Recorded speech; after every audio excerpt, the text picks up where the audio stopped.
Hey everyone, welcome to the channel. So आज का chapter है cell the unit of life. ठीक है, अगर तुम्हें सेल के बारे में कुछ भी जानना है तो भाई एनसीईआरटी पढ़ लो और समझ लो। ठीक है, अब सेल में क्या क्या चीज़ें हैं। ठीक है, what is a cell, cell theory क्या है, ओवरव्यू ऑफ सेल क्या है, प्रोकैरियोटिक सेल, यूकैरियोटिक सेल, फलाना ढिकाना, सब चीज़ें कवर्ड होंगी इस क्लास में। सो अगर आपके पास एनसीईआरटी है तो please open it, and if you don't have it's okay. Cell the unit of life. जैसे तुम्हारा घर बनता है, ठीक है, तो घर ईंटों से मिलके बना होता है। वैसे ही किसी भी इंडिविजुअल का कोई लिविंग ऑर्गेनिज्म है, ठीक है, उसका जो शरीर पूरा बनता है वो सेल से मिलके बनता है। ठीक है, या फिर एक छोटा सा सेल ले लो, जैसे अमीबा तुम देखते होगे, कहीं काई लगा होता है वो देखते हो, तो वो भी सेल से ही मिलके बना है। ठीक है, तो सेल बेसिक चीज़ है जो हर एक लिविंग ऑर्गेनिज्म के पास होगा। When you look around, you see both living and non-living thing. अपने आसपास देखोगे तुम्हें लिविंग और नॉन लिविंग दोनों चीज़ें दिख रही हैं। तुम्हें पंखा है, तुम्हारा चप्पल है, तुम हो, तुम्हारा कुत्ता है, लिविंग नॉन लिविंग दोनों है। फिर पूछोगे कि आखिर वो क्या चीज़ है जो लिविंग में है लेकिन नॉन लिविंग में नहीं है, तो इसका आंसर बायो देता है और बताता है कि सेल जो कि हर लिविंग ऑर्गेनिज्म में प्रेजेंट होता है। अगर सेल नहीं तो वो इंसान नहीं, वो जीव जंतु नहीं। ठीक है, अब यहाँ पे दो चीज़ों के बारे में बात की जा रही है। दो तरह के ऑर्गेनिज्म होते हैं। एक यूनिसेलुलर ऑर्गेनिज्म होता है जो एक ही सेल का बना होता है, जैसे कि तुम्हारा अमीबा, जैसे कि तुम्हारा बैक्टीरिया। और कुछ ऐसे ऑर्गेनिज्म होते हैं, सॉरी कुछ नहीं, ढेर सारे ऑर्गेनिज्म ऐसे होते हैं जो कि ढेर सारे सेल से मिलकर बने होते हैं, उन्हें मल्टी सेलुलर ऑर्गेनिज्म कहते हैं। जैसे कि तुम खुद, ह्यूमंस खुद, डॉग, कैट, रैट, ढेर सारे एग्जाम्पल हैं। ठीक है, अब यहाँ पे हम पढ़ेंगे व्हाट इज़ अ सेल। ठीक है, बेसिकली यहाँ पे हम यूनिसेलुलर ऑर्गेनिज्म के बारे में पढ़ेंगे। जो यूनिसेलुलर ऑर्गेनिज्म होता है वो इंडिपेंडेंटली एग्जिस्ट कर सकता है। ठीक है, मतलब कि आत्मनिर्भर होता है, खुद खाएगा, खुद पिएगा और खुद कचरा फैलाएगा और उस कचरे को साफ करेगा। दूसरी चीज़, performing the essential functions of life, मतलब वही है कि हर एक इम्पॉर्टेंट चीज़ जो लाइफ को मेंटेन करने के लिए, सस्टेन करने के लिए ज़रूरी है, वो करेगा। Anything less than a complete structure of a cell does not ensure independent living. और अगर कोई भी चीज़ सेल से कम है, ठीक है, सेल कुछ चीज़ों से मिलके बना होता है, अगर सेल से कम कुछ है तो उसमें इंडिपेंडेंटली लिविंग नहीं हो सकती। मतलब मान लो ये सेल है, इसमें माइटोकॉन्ड्रिया, अब माइटोकॉन्ड्रिया को तुम बाहर निकाल दो, ठीक है, और बोलो कि भाई माइटोकॉन्ड्रिया तुम अपना जाओ, सारा जो भी बेसिक फंक्शन है, खाना पीना, नहाना, एक्सक्रीशन, सब तुम करो, वो नहीं कर पाएगा। इट्स लाइक कि कार है, ठीक है, कार में इंजन ही नहीं है, या फिर तुम इंजन बाहर निकालो और इंजन से कहो भाई जाओ तुम दो बंदों को बैठा के चलो, तो ऐसा नहीं होगा ना। कार विद इंजन चाहिए, तब वो इंडिपेंडेंट होगा। Hence cell is the fundamental structure and function unit of living organism. तो इसीलिए कहते हैं कि सेल जो है जितने भी लिविंग ऑर्गेनिज्म होते हैं उनका स्ट्रक्चर बनाता है और साथ में स्ट्रक्चर बनाने के साथ में काम भी करता है, फंक्शनल यूनिट भी है। ठीक है, अब हम बात करते हैं कि सेल की डिस्कवरी कैसे हुई। सबसे पहली बार सेल रॉबर्ट हुक ने देखा था। ठीक है, लेकिन रॉबर्ट हुक ने जो सेल देखा था वो डेड सेल था। ठीक है, जो अगर कभी आपने वाइन का बॉटल देखा होगा तो उसके ऊपर एक कॉर्क होता है, ठीक है, जो ढक्कन होता है, तो उसमें उन्होंने देखा कि जैसे हनीकम का स्ट्रक्चर होता है वैसे कंपार्टमेंट दिख रहे हैं, तो रॉबर्ट हुक ने उसको नाम दिया सेल, सेल्यूला बेसिकली। ठीक है, अब एंटोनी वॉन लीeuwenhoek आए और उन्होंने पहली बार लिविंग सेल देखा। ठीक है, अब इनकी भी स्टोरी बहुत शानदार है कि ये एक क्लॉथ मर्चेंट थे, ये कोई साइंटिस्ट वाइंटिस्ट नहीं थे, ये कपड़े के व्यापारी थे और कपड़े की क्वालिटी को देखने के लिए ये माइक्रोस्कोप का यूज़ करते हैं और उसमें देखते हैं, ठीक है, चीज़ों को देखते हैं। लेकिन इन्होंने पॉन्ड वाटर लिया और उसको देखा और उसमें इनको अलग अलग तरह के ऑर्गेनिज्म दिखे जो फ्लोट कर रहे थे, वो बेसिकली बैक्टीरिया और प्रोटोजोआ थे। तो he was the first one और इसीलिए इनको फादर ऑफ माइक्रोबायोलॉजी कहा जाता है। Robert Brown later discover the nucleus, Robert Brown ने न्यूक्लियस की डिस्कवरी की। तो जब माइक्रोस्कोप का इन्वेंशन हुआ और उसमें इम्प्रूवमेंट हुआ और उससे इलेक्ट्रॉन माइक्रोस्कोप बना, तो जितने भी डिटेल्स थे सेल के वो सब निकल के आए। अब माइक्रोस्कोप क्या होता है, वो चीज़ें, सॉरी, वो इंस्ट्रूमेंट जिसके थ्रू हम ऐसी चीज़ें देख सकते हैं जो हम अपनी आंखों से नहीं देख सकते हैं। फॉर एग्जांपल बैक्टीरिया, वो इतना छोटा होता है कि आप अपनी आंखों से नहीं देख सकते हो। और इलेक्ट्रॉन माइक्रोस्कोप, एक होता है light microscope, compound microscope, electron microscope. Electron microscope पर सबसे ज़्यादा रेजोल्यूशन होता है, जैसे फ़ोन होता है उसका मेगापिक्सल होता है 2, 10, 20, 50। 50 वाला सबसे ज़्यादा, मतलब सबसे क्लियर फोटो देगा। उसी तरह से इलेक्ट्रॉन माइक्रोस्कोप सबसे क्लियर अंदर तक घुस के ऐसे बताता है कि भाई क्या चीज़ है। अब हम बात करते हैं सेल थियरी के बारे में, ठीक है। मतलब बताने के लिए कि भाई ये जो सेल है वो कैसे, प्लांट सेल में कैसा होता है, एनिमल सेल में कैसा होता है, ठीक है। उसके आसपास क्या थियरी बनाई गई। 1838 में एक बॉटनिस्ट थे। बॉटनिस्ट क्या होता है, जो पौधों को स्टडी करता है, ठीक है। जर्मनी की रहने वाली थी, मैथियस लाइडेन। उन्होंने ढेर सारे प्लांट्स को ऑब्जर्व किया और ये बताया कि जो प्लांट्स होते हैं जितने भी, वो अलग अलग तरह के सेल के बने होते हैं। ज़रूरी नहीं है कि मान लो ऐसा सेल है तो ऐसे ही सेल से बनेगा। हो सकता है एक ऐसा सेल हो, एक ऐसा सेल हो, एक ऐसा सेल हो। अलग अलग तरह के सेल होते हैं और वो अलग अलग तरह के सेल मिलके टिश्यूज़ बनाते हैं। उसी दौरान एक और साइंटिस्ट थे, जूलॉजिस्ट थे, ठीक है। मतलब वो एनिमल पे स्टडी करते थे, उनका नाम था शॉन। उन्होंने अलग तरह के एनिमल सेल को स्टडी किया और बताया कि जो सेल होता है, ठीक है, उसमें बाहर आउटर में एक पतली सी लेयर होती है जिसको हम आज प्लाज्मा मेम्ब्रेन कहते हैं, ठीक है। उन्होंने प्लांट टिश्यू पे भी स्टडी किया और बताया कि सेल वॉल एक खास फीचर होता है प्लांट सेल में। मतलब सेल वॉल केवल एनिमल सेल में, मतलब सेल वॉल केवल प्लांट सेल में प्रेजेंट होता है और एनिमल सेल में नहीं होता, ठीक है। On the basis of this Schwann propose the hypothesis that bodies of animal, Schwann ने हाइपोथेसिस दे दी, मतलब एक बात कह दी, कोई प्रूफ नहीं था इसका, कह दिया कि एनिमल और प्लांट्स जो होते हैं वो सेल और प्रोडक्ट ऑफ सेल के बने होते हैं। तो स्लाइडेन और स्वान ने साथ में सेल थ्योरी फॉर्मुलेट की, ठीक है। उन्होंने बताया कि मतलब जो ऑर्गेनिज्म होता है, लिविंग ऑर्गेनिज्म, वो सेल के मिलकर बना होता है, लेकिन ये नहीं बताया कि नया सेल आता कैसे है। तब आए एक साइंटिस्ट जिसका नाम था रडल्फ वर्काउ 1855 में। उन्होंने एक्सप्लेन किया कि जो सेल्स होता है, जो सेल है, ठीक है, वो डिवाइड करता है, वो ग्रो करता है और फिर नया सेल बनाता है। New cells are form from pre existing cell. मतलब ओमनिस सेलुला ए सेलुला, ये लैटिन है। ओमनिस का मतलब है every cell from pre existing cell से मिलके ये सेल बनते हैं। He modified the hypothesis of Schleiden and Schwann to give the cell theory a final shape. तो फाइनल शेप दिया सेल थियरी को रडल्फ वर्काउ ने, और क्या बोला कि जितने भी लिविंग ऑर्गेनिज्म है वो सेल और प्रोडक्ट ऑफ सेल के बने होते हैं, और जितने भी सेल हैं वो पहले से एग्जिस्ट कर रहे सेल से बने होते हैं। ऐसा नहीं है कि कोई नॉन लिविंग मटीरियल है उससे बन गए, ऐसा चीज़ नहीं है, ठीक है। अब हम देखते हैं ओवरव्यू ऑफ सेल, कि सेल में क्या क्या चीज़ें हैं, ठीक है। आपने देखा होगा अनियन पील को, ठीक है। अनियन पील मतलब कि वही प्याज का छिलका, ठीक है। और human cheek under the microscope, कभी अगर एक्सपेरिमेंट हुआ होगा या होगा तो तुम देखोगे माइक्रोस्कोप में एक प्याज का छिलका का एक्सपेरिमेंट होता है और एक ह्यूमन चीक सेल का, ठीक है। Let us recollect there structure. अगर एक्सपेरिमेंट हुआ हो तो याद करो कि अनियन सेल जो है, प्याज का जो सेल होता है, वो एक प्लांट सेल है, तुम्हें पता होगा। अब उस सेल के बारे में बताया जा रहा है कि डिस्टिंक्ट सेल वॉल है एज इट्स आउटर बाउंड्री। एकदम बाहर क्या है, प्लाज्मा मेम्ब्रेन नहीं है, सेल वॉल है, और उस सेल वॉल के नीचे सेल मेम्ब्रेन है। अगर ह्यूमन चीक सेल की बात करें, जो कि एक एनिमल का सेल है, ठीक है, उसमें जो सबसे बाहर मेम्ब्रेन है, जो डीलिमिटिंग स्ट्रक्चर है, ठीक है, वो प्लाज्मा मेम्ब्रेन है, ठीक है। Inside each cell is a dense membrane bound structure called nucleus. हर सेल में, चाहे वो ह्यूमन का सेल हो, चाहे वो रैट का सेल हो, चाहे वो गधे का सेल हो, चाहे वो किसी पौधे का सेल हो, ठीक है, सब में एक स्ट्रक्चर होता है जिसे न्यूक्लियस कहते हैं, ठीक है। गोला सा होता है अक्सर करके, स्फीयर जैसा, और ये काफ़ी डेंस होता है। मतलब डेंस मतलब क्या है कि मान लो कोई स्पेस है, 10 लोगों का स्पेस है, वहाँ 15 लोग भर गए तो वो डेंस हो गया। तो उसी तरह से न्यूक्लियस भी काफ़ी डेंस होता है, मतलब काफ़ी काम होता रहता है ना। और मेम्ब्रेन से घिरा होता है, मतलब मेम्ब्रेन का मतलब क्या है, एक कवर।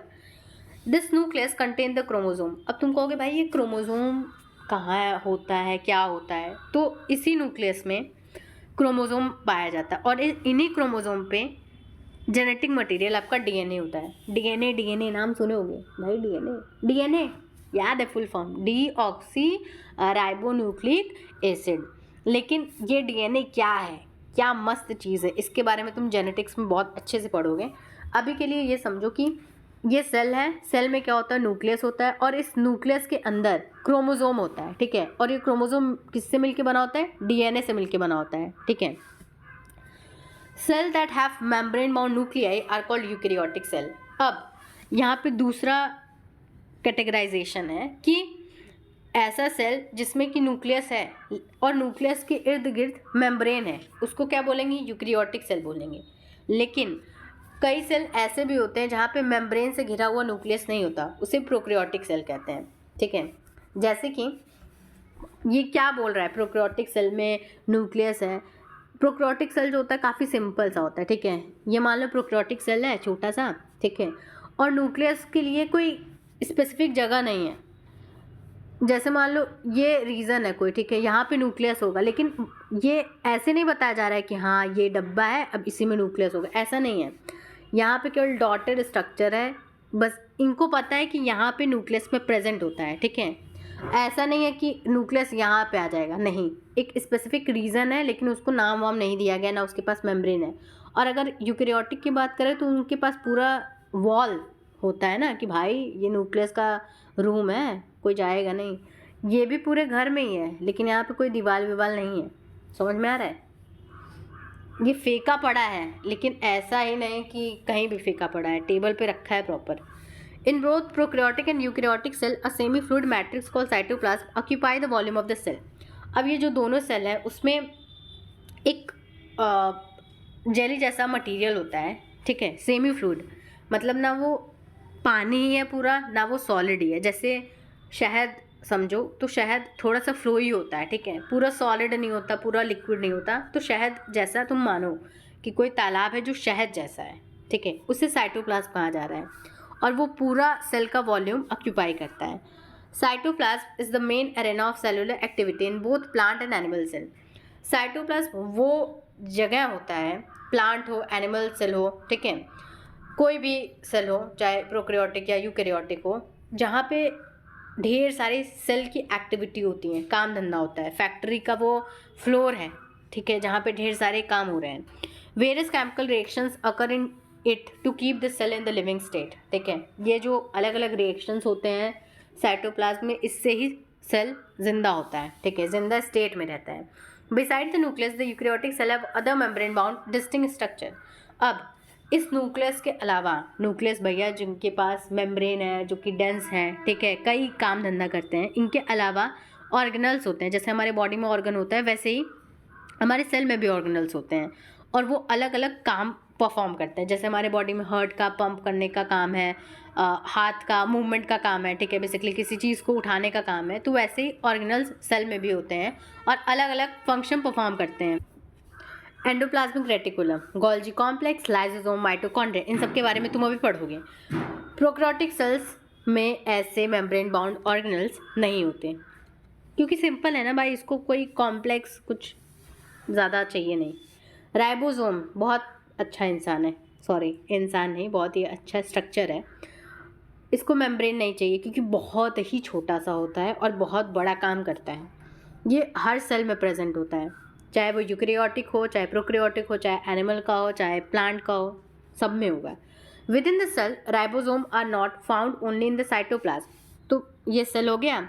सेल में राइबोसोम केवल बोल रहा है साइटोप्लाज्म में ही नहीं है, बल्कि दो ऑर्गेनल्स जिनके बारे में हम आगे पढ़ेंगे, क्लोरोप्लास्ट जो कि प्लांट में होता है उसमें, और माइटोकॉन्ड्रिया जो कि एनिमल और प्लांट दोनों में होता है, उसमें प्रेजेंट होता है। तो राइबोसोम भैया का अड्डा काफ़ी जगह है। एक तो साइटोप्लाज्म जहाँ पे अक्सर करके मिलते हैं, और जो क्लोरोप्लास्ट और माइटोकॉन्ड्रिया वहाँ पे भी थोड़े से मिल जाते हैं। Animal cells contain another non membrane bound organelle centrosome which help in cell division. Animal cell जो भैया होते हैं, इनके पास एक एक्स्ट्रा स्ट्रक्चर होता है जिसका नाम है सेंट्रोसोम, और जब सेल डिवाइड हो रहा होता है तो उसमें मदद करते हैं कि भाई बाबा डिवाइड कर रहे हो क्या, मैं हेल्प करता हूँ। प्लांट में ऐसा नहीं होता कुछ, प्लांट में अलग सिस्टम है सबका। ये देख सकते हो तुम, रिलेट कर सकते हो फर्स्ट चैप्टर से, डाइवर्सिटी से, कि कितना अलग अलग चीज़ है।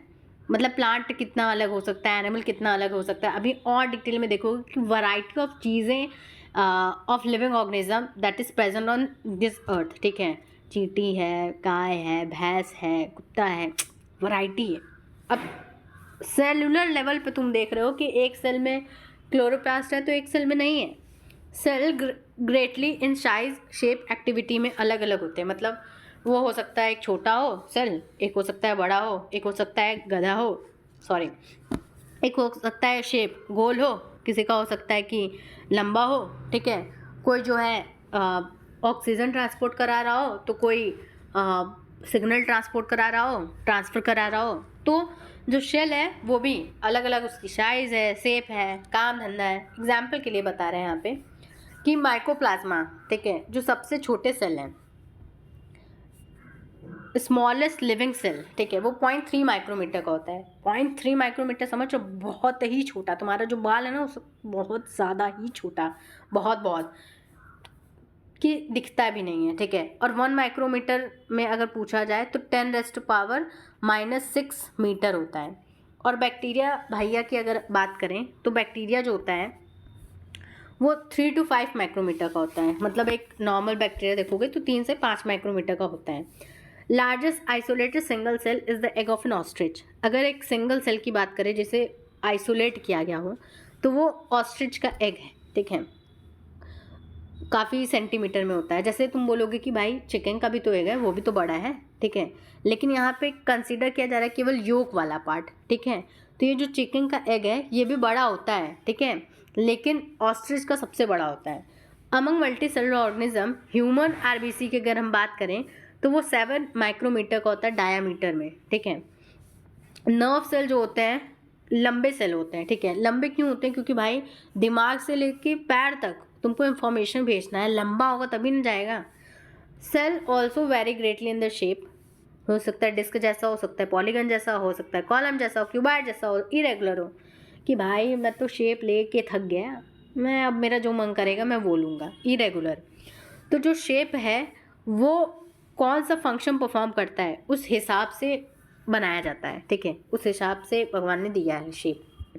अब यहाँ पे डिफरेंट शेप देख लेते हैं। जैसे आरबीसी, ठीक है, राउंड है, राउंड है एंड बाई कंकेव है, देखो चपटा सा है ताकि ये ज़्यादा से ज़्यादा जो हीमोग्लोबिन है उससे कैरी कर सके। वाइट ब्लड सेल अमीबॉइड है। अमीबॉइड मतलब क्या है कि कोई भी शेप ले सकता है, तो पतली पतली कैपिलरीज होती हैं उसमें से भी चला जाता है वाइट ब्लड सेल, कि भाई जाना तो है, इस बैक्टीरिया को मार के तो रहेंगे, तो it's like that. Columnar epithelial cell, ये भी बहुत इंपॉर्टेंट सेल्स होते हैं एब्जॉर्प्शन के लिए, ठीक है। ये लंबे और पतले होते हैं और ये यहाँ पे क्या है, न्यूक्लियस है, बेसल न्यूक्लियाई, ठीक है। इसकी बात करें तो नर्व सेल है जो ब्रांच्ड है, ठीक है, और लंबा है, कि मतलब इंफॉर्मेशन पहुँचाएगा, साथ में ब्रांचेज हैं कि भाई तुमको ज़रूरत है तो तुमको भी, मतलब कनेक्शन बहुत स्ट्रांग होना चाहिए, इसीलिए नर्व सेल ब्रांच और लंबे होते हैं। ट्रैकिड इलोंगेटेड है, ठीक है, इलोंगेटेड है, ये फ्लोएम का एक पार्ट होता है, ये फूड कंडक्शन में हेल्प करता है। मीजोफिल सेल, ठीक है, ये पत्तों पे अक्सर करके ये सेल्स पाए जाते हैं, ढेर सारे, राउंड होते हैं, ओवल होते हैं, और इनमें ही क्लोरोप्लास्ट जैसा ऑर्गेनल होता है, ठीक है। ये ग्रीन ग्रीन दिख रहा है ना क्योंकि पिगमेंट है इनके पास, इसीलिए। अब हम थोड़ा डिटेल में समझेंगे प्रोकैरियोटिक सेल्स के बारे में। प्रो मतलब पहले, बिफोर, कैरियन मतलब न्यूक्लियस, पढ़े हो गए। रिप्रेजेंटेड बाय बैक्टीरिया, बैक्टीरिया भाई क्या है, प्रोकैरियोटिक सेल है। ब्लू ग्रीन एल्गी भाई क्या है, प्रोकैरियोटिक सेल है। अब तुम कहोगे भाई एल्गी बैक्टीरिया, नहीं नहीं, ये ब्लू ग्रीन एल्गी को साइनोबैक्टीरिया कहते हैं। बस साइनोबैक्टीरिया जो होता है वो खाना खुद से बना सकता है, इसीलिए कहीं ना कहीं उसको एल्गी से कंपेयर कर दिया गया था, ठीक है। बट ब्लू ग्रीन एल्गी मतलब cyanobacteria which is a prokaryotic cell. Mycoplasma and PPL, ये दोनों एक ही बंदों का नाम है, पता नहीं क्यों अलग लिखा है। प्लूरोनिमोनिया लाइक ऑर्गेनिज्म, पीपीएलओ को बोल रहे हैं प्लूरोनिमोनिया लाइक ऑर्गेनिज्म। ऐसा माना गया कि ये जो पीपीएलओ होता है वो एक ऑर्गेनिज्म होता है जो निमोनिया कॉज करता है, वैसे ही होता है ये, ठीक है। लेकिन पीपीएलओ एक्चुअली में माइकोप्लाज्मा होता है, इसके पास सेल वॉल नहीं होता। प्लूरोनिमोनिया लाइक ऑर्गेनिज्म का मतलब है कि प्लूरो की अगर हम बात करें तो प्लूरो जो है आया है आपका लंग से, ठीक है। लंग का एक जो लेयर होता है बाहर का उसे प्लूरा बोलते हैं ना, तो निमोनिया कॉज करने वाला ऑर्गेनिज्म दैट वाज पीपीएलओ, ऐसा समझा जा रहा था बट ऐसा था नहीं। They are generally small and multiply more rapidly. Prokaryotic cell जो होते हैं वो काफ़ी छोटे होते हैं लेकिन बहुत तेज होते हैं, मल्टीप्लिकेशन अपना नंबर बहुत धनाधन बढ़ाते हैं, ठीक है। शेप भी अलग होता है, साइज़ भी अलग होता है। अब 4 बेसिक शेप्स हैं जो दिमाग में होने चाहिए। पहला है बैसिलस जो रॉड जैसा होता है, ठीक है। दूसरा है कॉकस जो गोला सा होता है, विब्रियो जो कॉमा जैसा होता है, और स्पाइरलम जो स्पाइरल जैसा होता है, ठीक है। इसके एग्जाम्पल भी देखोगे आगे तुम। Organisation of prokaryotic cell is fundamentally similar, मतलब फंडामेंटल लेवल पे जो ऑर्गेनाइजेशन है सिमिलर है कि सबके पास राइबोसोम होगा लेकिन उनके पास न्यूक्लियस के अराउंड में न्यूक्लियर मेम्ब्रेन नहीं होगा, माइटोकॉन्ड्रिया नहीं होगा, ठीक है। लेकिन शेप अलग है, फंक्शन अलग है। All prokaryotes have a cell wall surrounding the cell membrane. जितने भी प्रोकैरियोट्स होते हैं सबके पास सेल मेम्ब्रेन के अलावा सेल वॉल होता है। एक तो प्लांट में तुमने देखा कि सेल वॉल होता है, साथ में जो प्रोकैरियोट्स होते हैं उनके पास भी सेल वॉल होता है। लेकिन एक भैया है जिनका नाम है माइकोप्लाज्मा। अरे कुछ लोग नहीं होते बहुत तेज होते हैं, देखने में छोट लागे घाव करे गंभीर, तो माइकोप्लाज्मा भैया बहुत छोटे होते हैं लेकिन इनके पास सेल वॉल नहीं है, इनको कोई डर ही नहीं। The semi fluid matrix filling the cell is cytoplasm. यहाँ पे भी साइटोप्लाज्म होता है, ठीक है। यहाँ पे भी न्यूक्लियस नहीं है। इनके पास जेनेटिक मटेरियल होता है। जेनेटिक मटेरियल मतलब ऐसा मटेरियल जो कि इंफॉर्मेशन कैरी करता है विच इज़ डीएनए। तो वो बेसिकली नेकेड है। नेकेड मतलब तो होता है जिसे हम अपनी आँखों से नहीं देख सकते हैं। तो हाँ भाई, तुम डीएनए को अपने आँखों से नहीं देख सकते, लेकिन प्रोकैरियोटिक के सेंस में मतलब ये है कि जैसे मान लो ये न्यूक्लियस का इलाका है लेकिन इसके पास कोई मेम्ब्रेन नहीं है, तो इसको इतने रीज़न को बोला जा रहा है न्यूक्लियोइड। मतलब कोई घर है और उसमें रूम नहीं बांटा गया है और बोल दिया गया कि भाई तुम इस कोने रहोगे। बस उसको पता है कि हाँ ये मेरा इलाका है, ये मेरा प्लेस है। दीवार विवार नहीं है, रूम वूम प्रॉपर दिया नहीं गया, लेकिन उसको पता है कि इतने ही रीजन में रहना है, इधर नहीं जाना है। That is nucleoid. Not envelop by a nuclear membrane. Genomic DNA मतलब मेन डीएनए जो कि एक ही होता है, जो गोला सा होता है, ठीक है, सर्कुलर सा होता है। इसके अलावा ढेर सारे बैक्टीरिया में छोटे छोटे गोल से डीएनए होते हैं। ये जो गोल से डीएनए होते हैं इनको प्लाज्मिड कहा जाता है। इसके बारे में आप जेनेटिक्स में पढ़ेंगे, बहुत ही शानदार स्ट्रक्चर होता है। The plasmid DNA confers certain unique phenotypic character, मतलब कुछ खास तरह के कैरेक्टर्स बैक्टीरिया को देता है। अगर कोई बैक्टीरिया है उसके पास प्लाज्मिड है तो उसके पास कोई एक्स्ट्रा फीचर होगा दूसरी बैक्टीरिया के कंपेरिजन में, ठीक है। जैसे यहाँ पे बता रहा है कि रेजिस्टेंस टू एंटीबायोटिक्स, ठीक है। कुछ बैक्टीरिया होते हैं उनके पास ऐसा प्लाज्मिड होता है जिस पे अगर मान लो ये बैक्टीरिया है, इस पर कोई एंटीबायोटिक्स हम ट्रीट कर रहे हैं, ठीक है, तो इसमें रेजिस्टेंस होगा। और इस प्लाज्मिड में अगर रेजिस्टेंस है तो पूरी बैक्टीरिया में रेजिस्टेंस हो जाएगा। और इस एंटीबायोटिक का इस्तेमाल करने के बाद भी ये बैक्टीरिया नहीं मरेगा, बहुत तेज है ये प्लाज्मिड। और चीज़ें हम देखेंगे, ठीक है। न्यूक्लियर मेम्ब्रेन तो यूकैरियोट में मिलता है, इसकी बात ही मत करूँ। प्रोकैरियोट में कुछ खास होता है जिसको हम इंक्लूजन कहते हैं। इंक्लूजन स्टोर करने के लिए एक स्ट्रक्चर होता है जिसके पास खुद का मेम्ब्रेन नहीं होता है। बहुत इम्पॉर्टेंट बात यह है कि मीजोजोम भैया के बारे में आपको पढ़ना चाहिए। Specialised differentiated form of cell membrane called mesosome is characteristic of prokaryote. मतलब प्लाज्मा मेम्ब्रेन जब अंदर की तरफ फोल्ड हो जाती है तो वही मीजोजोम है। लेकिन केवल स्ट्रक्चर वाइज नहीं, वो काम धंधा भी बहुत मस्त करती है, ठीक है। माइटोकॉन्ड्रिया का काम क्या है? एनर्जी प्रोडक्शन का। मीजोजोम भैया कहते हैं कि चलो भाई मैं एनर्जी भी प्रोड्यूस कर लूँगी, डीएनए रेप्लिकेशन कराना है वो भी करा देंगे, सेल वॉल बनवा दूंगी। तो it's like that is actually infolding है सेल मेम्ब्रेन का। अब ये थोड़ा साइज देख लो। यूकैरियोटिक सेल यानी हम लोग का जो सेल है 10 से 20 माइक्रोमीटर का है। देखो सबसे बड़ा ये लग रहा है। बैक्टीरिया जो है 1 से 2 माइक्रोमीटर का है, ठीक है, 3 से 5। पीपीएलओ 0.1 माइक्रोमीटर का, इससे छोटा कोई लिविंग सेल नहीं है।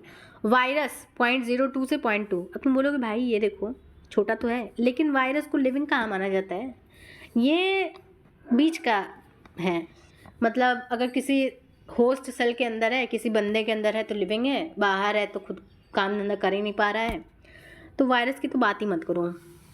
इस बुक में थोड़ा सा बात करेंगे बस। Cell envelope and its modification. जो बैक्टीरिया होता है, बैक्टीरिया के पास एनवलप होता है। भाई प्रोटेक्शन चाहिए कि नहीं, बैक्टीरिया इतना तंग कर रहा होता है हमें, तो हमें भी तो उसे तंग करना होता है, मतलब मारना होता है, तो ये अपना प्रोटेक्शन लेके चलता है। मोस्ट प्रोक्रियोटिक सेल्स, पर्टिकुलरली जो बैक्टीरियल सेल होते हैं, उनके पास एक सेल एनवलप होता है जो कि केमिकली कॉम्प्लेक्स होता है, यानी कि अलग अलग केमिकल से मिलकर बना होता है। 3 लेयर का होता है। सबसे बाहर ग्लाइकोकैलिक्स होता है, ठीक है, उसके अंदर सेल वॉल होता है और उसके अंदर प्लाज्मा मेम्ब्रेन। हर एक लेयर जो होता है अलग अलग फंक्शन परफॉर्म करता है, लेकिन साथ में भाई साहब एकता में बोले वही वाला काम है इनका कि भाई वैसे तो अलग अलग काम कर सकते हो, लेकिन साथ में बैक्टीरिया भैया को हम प्रोटेक्शन प्रोवाइड कराएंगे। अब बैक्टीरिया को भी 2 ग्रुप में बांटा जाता है, किसके बेसिस पे, सेल एनवलप के बेसिस पे, ठीक है, और किस तरह से वो स्टेनिंग प्रोसीजर के अगेंस्ट पे रिस्पॉन्ड करते हैं। और ये चीज़ ग्राम ने डिस्कवर किया था। अगर वो ग्राम स्टेन ले रहे हैं, मतलब कि जैसे कोई कपड़ा होता है वो जल्दी कोई दाग ले लेता है, कोई कपड़ा होता है उस पर दाग जल्दी लगता ही नहीं है, ठीक है, तो जिसमें ज़्यादा दिनों तक दाग लगा रहता है, मतलब जो उस दाग को, स्टेन को रिटेन किया रहता है, ठीक है, उसको ग्राम पॉजिटिव कहा जा रहा है, और जो नहीं कर पाता उसे ग्राम नेगेटिव। अब कोई भी दाग नहीं लगाना है, यहाँ पे एक पर्टिकुलर टाइप का स्टेन होता है, वही लगा के चेक किया जाता है कि ग्राम पॉजिटिव है या नेगेटिव है। पॉजिटिव नेगेटिव से यहाँ पे हम समझते हैं सेल वॉल के बारे में। ग्लाइकोकैलिक्स डिफरिंग कॉम्पोजिशन, मतलब केमिकली अलग होता है, साथ में इसकी मोटाई भी अलग होती है। तेज है ना भैया, अगर लूज़ है तो उसको स्लाइम लेयर कहेंगे, ठीक है, और मोटा सा है, तगड़ा सा है, टफ है, तो उसको कैप्सूल कहेंगे। कैप्सूल वाला जो बैक्टीरिया होता है बहुत ही खतरनाक होता है। खैर, जो सेल वॉल है वो शेप देता है, स्ट्रक्चरल सपोर्ट प्रोवाइड कराता है, ठीक है, बिल्डिंग ढह ना जाए, बैक्टीरिया बर्स्ट ना कर जाए, कोलैप्स ना कर जाए। अब मान लो ये बैक्टीरिया है, यहाँ पे ढेर सारा पानी है, पानी अंदर घुसा, बैक्टीरिया के पास अगर सेल वॉल होता नहीं तो वो तो ख़त्म हो जाता ना। तो सेल वॉल भैया बहुत ही अच्छे होते हैं, प्लांट में भी होते हैं। प्लाज्मा मेम्ब्रेन सेलेक्टिवली परमिएबल है, मतलब कि ये बोलता है कि परमिएबल मतलब कि भाई तुम आ सकते हो, लेकिन सेलेक्टिवली। तुम मुझे जानते हो? अच्छा, हम भी तुमको जानते हैं। हाँ, तुम आ सकते हो। अच्छा, तुम हमें नुकसान नहीं पहुंचाओगे? अच्छा, तुम आ सकते हो। तुम ज़्यादा मोटे तो नहीं हो, तुम आ सकते हो। तो सेलेक्टिवली परमिएबल है, it's like that. Similar structurally to that of eukaryote, जैसे यूकेरियोट में होता है वैसे ही प्लाज्मा मेम्ब्रेन प्रोकैरियोट का भी होता है। अब मेसोसोम भैया, स्पेशल मेम्ब्रेनस स्ट्रक्चर, ठीक है, प्लाज्मा मेम्ब्रेन के एक्सटेंशन से बनते हैं। ये प्लाज्मा मेम्ब्रेन है, अब ये प्लाज्मा मेम्ब्रेन अंदर घुस गया इनटू द सेल, उससे मेसोसोम बना। अब ये वेसिकल के फॉर्म में भी घुस सकता है, ये टिब्यूल के फॉर्म में भी घुस सकता है, ये लैमेले के फॉर्म में घुस सकता है, जो मेसोसोम में, मतलब हेल्प इन सेल वॉल के फॉर्मेशन में हेल्प करता है। कहता है अरे भाई डीएनए रेप्लिकेट कराना है, करा दूंगा, डिस्ट्रीब्यूशन कराना है, करा दूंगा, रेस्पिरेशन में मदद चाहिए, करा देंगे, कोई चीज़ बाहर निकालना है, सिक्रीशन करना हो जाएगा भाई, सरफेस एरिया इंक्रीज करा, अरे भाई तुम हमसे बोलो, एंजाइमेटिक कंटेंट बढ़ाना है, सब कर देंगे। कुछ प्रोकैरियोट में, जैसे कि साइनोबैक्टीरिया में, कुछ खास मेम्ब्रेनस एक्सटेंशन होते हैं जिसको क्रोमैटोफोर कहते हैं, और इन क्रोमैटोफोर में पिगमेंट होता है। पिगमेंट है तो भाई खाना पीना बनाएंगे ये लोग। अब बात करते हैं कि जो ये बैक्टीरिया होता है, इतना दुष्ट प्राणी, मतलब अच्छा भी होता है, लेकिन बोला जा रहा है कि क्या ये मूव कर सकता है? अगर दिमाग लगाओ तो ये मूव ज़रूर कर सकता होगा, मतलब कोई मोटाइल होगा। मोटाइल मतलब होता है जो मूव कर सकता है, नॉन मोटाइल मतलब जो मूव नहीं कर सकता। यहाँ पे मोटा से कोई मतलब नहीं है। If motile they have thin filamentous extension from the cell wall, अगर मूव कर सकता है तो उसके पास एक खास स्ट्रक्चर होता है जिसे फ्लैजिला कहते हैं, पतला सा होता है, सेल वॉल से निकला होता है। अब ये जो ये जो फ्लैजिला है, इसका नंबर अलग हो सकता है, मतलब हो सकता है 1 हो, 2 हो, 3 हो। अरेंजमेंट हो सकता है कि मान लो ये बैक्टीरिया है, हो सकता है यहाँ पे हो दोनों, या हो सकता है कि एक यहाँ हो, एक यहाँ हो। अरेंजमेंट भी अलग हो सकता है। 3 पार्ट से मिलकर बना होता है। फिलामेंट जो सबसे बड़ा होता है, हुक, बेसल बॉडी, 3। जो फिलामेंट होता है सबसे लंबा होता है और सेल सरफेस से बाहर की तरफ होता है, ठीक है, बिसाइड फ्लैजिला। और ये जो हुक और बेसल बॉडी होती है वो अंदर की तरफ होते हैं। फ्लैजिला के अलावा बैक्टीरिया के पास कुछ खास स्ट्रक्चर होते हैं जिसको पिलायोफिम्ब्री कहते हैं, ठीक है। इनका कोई भी योगदान नहीं होता मोटिलिटी में, मतलब मूवमेंट कराने में, कि भाई बैक्टीरिया भाई हम आपके पास रहेंगे, हम आपको मोशन देंगे, ऐसा कोई काम नहीं करता है। पिलाई जो होता है इलॉन्गेटेड है, खींचा हुआ ट्यूब जैसा स्ट्रक्चर है, जो कि खास तरह की प्रोटीन पिलाइन से मिलकर बना होता है। फिम्ब्री जो है ये भी छोटा सा होता है, सेल से बाहर निकला होता है, अब इनका काम ये होता है कि ये बैक्टीरिया को, जैसे स्ट्रीम्स हैं, कोई नदी वदी है, कोई धारा वारा बह रही है, वहाँ पे कोई पत्थर दिख गया तो उससे चिपकाने में हेल्प करता है, ठीक है, अटैचमेंट में हेल्प करता है, and also to the host tissue, और किसी होस्ट में चला गया तो उससे चिपकने में हेल्प करता है। पिलाई जो होता है लंबा सा होता है, कम होता है, और फिम्बरी जो होता है छोटा सा होता है लेकिन ज़्यादा होता है, ऐसा ही अक्सर करके देखा जाता है। Ribosome and inclusion body, ribosome भैया जो होते हैं वो सब जगह पाए जाते हैं, ठीक है। तो प्रोकैरियोट में क्या होता है, प्रोकैरियोट का ये मान लो सेल मेम्ब्रेन है, तो इस सेल मेम्ब्रेन से ही, सेल मेम्ब्रेन के पास ही पाए जाते हैं, associated with the plasma membrane of the cell. क्यों? क्योंकि जो प्रोकैरियोटिक सेल है वो एक्चुअल में बहुत छोटा होता है, समझ में आया? तो इसीलिए दीवार की ही तरफ चले जाता है बेचारा। 15 nm बाई 20 nm इसकी साइज़ होती है। nm मतलब नैनोमीटर, एक nm में क्या होता है 10⁻⁻⁹ मीटर होता है, मतलब बहुत छोटा है। 2 यूनिट से मिलके बना है, जैसे सब चीज़ें बनती हैं वैसे ही। 50s और 30s अगर साथ में हो तो 70s बनाएगा। 2 यूनिट होता है, एक बड़ा यूनिट होता है लार्ज सब यूनिट, और एक होता है छोटा वाला सब यूनिट। तो यहाँ पे लार्ज अगर है 50s 30s तो वो मिलके 70s बनाएगा। अब तुम बोलोगे 50s 30s 70s कैसे हो गया? यहाँ पे नॉर्मल एडिशन नहीं होता कि 50-30 मिलके 80 हो जाएगा, नहीं। यहाँ पे मान लो जैसे कि कोई चीज़ कितना जल्दी नीचे जा रहा है, ठीक है, मान लो पानी है, पानी में हमने कुछ फेंका, ठीक है, अब 1 किलो का ये क्या है, स्टोन है, ठीक है, और यहाँ पे 1 किलो का आप कॉटन रख दिए, तो इसका साइज़ तो छोटा होगा लेकिन ये फटाक से नीचे चला जाएगा। और इसका भी सेम मास है, देख लो 1 kg, लेकिन ये जो कॉटन है ये पूरा इतना बड़ा भैया होके और धीरे धीरे जाएंगे। तो समझ में आ रहा है कि ये डायरेक्ट हम एडिशन नहीं होता है, ये एस मतलब कुछ अलग ही चीज़ होता है। राइबोसोम वो जगह होता है जहाँ पे प्रोटीन खचाखच बनता है, और अगर कोई mRNA है जिसके बारे में आप आगे पढ़ोगे, उस पर ढेर सारे राइबोसोम अटैच हुए हैं और वो ढेर सारा इकट्ठे प्रोटीन बना रहा है, तो उसको पॉलीराइबोसोम या पॉलीसोम कहते हैं। ये ट्रांसलेट करता है mRNA को और ढेर सारा प्रोटीन बनाता है।